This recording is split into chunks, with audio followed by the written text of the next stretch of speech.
O caso Felipe Martins. Fatos versus narrativas.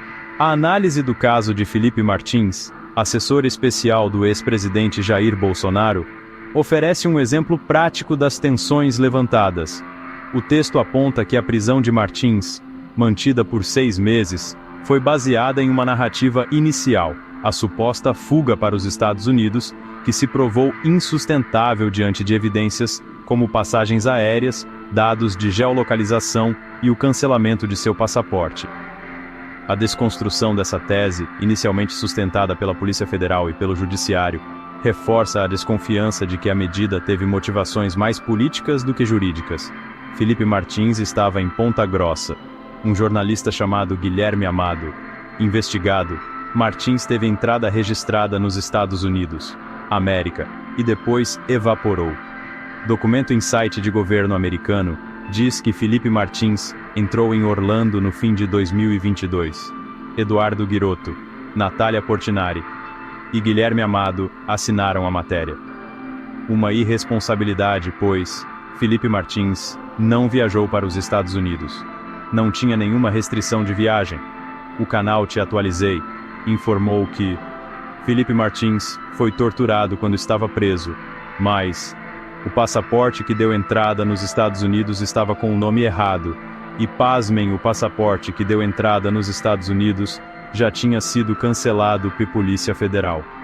A distinção entre fatos e narrativas, destacada no texto, alinha-se a uma crítica recorrente de Glenn Greenwald sobre o uso de construções artificiais para justificar ações de poder.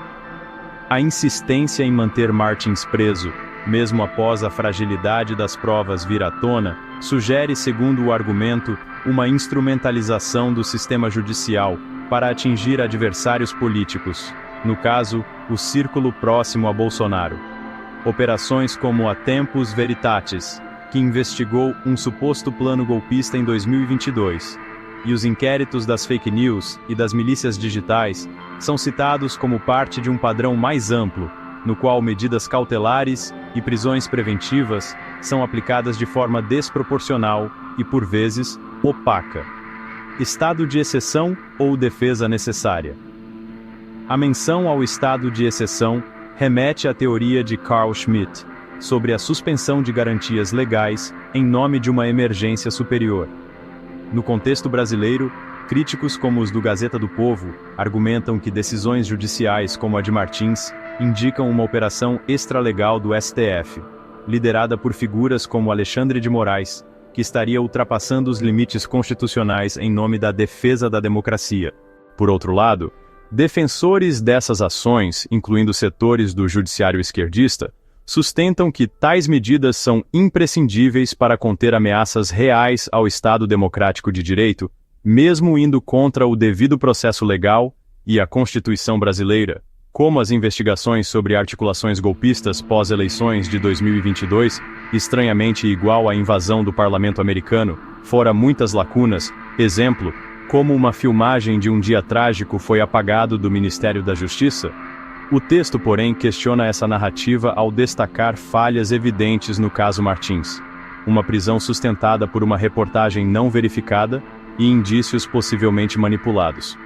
Essa discrepância entre os fatos e a justificativa oficial alimenta a percepção de que o equilíbrio entre segurança institucional e direitos individuais foi comprometido, um ponto que Greenwald frequentemente explora ao criticar abusos de autoridade em democracias ocidentais.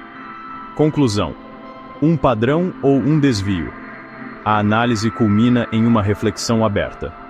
O caso de Felipe Martins seria parte de um padrão sistemático de politização do judiciário ou um incidente isolado que escapou ao controle? A argumentação inclina-se para a primeira hipótese, sugerindo que a atuação do STF, ao se desvencilhar da estrita observância da Constituição, fragiliza a democracia que diz proteger.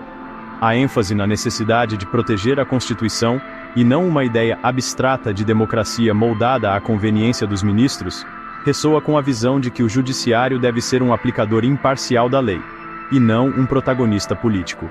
em 25 de fevereiro de 2025, com o acúmulo de casos semelhantes e a continuidade de inquéritos controversos, a frustração expressa no texto encontra eco em análises de veículos como Oeste e Terça Livre, que veem no STF uma ameaça à soberania popular.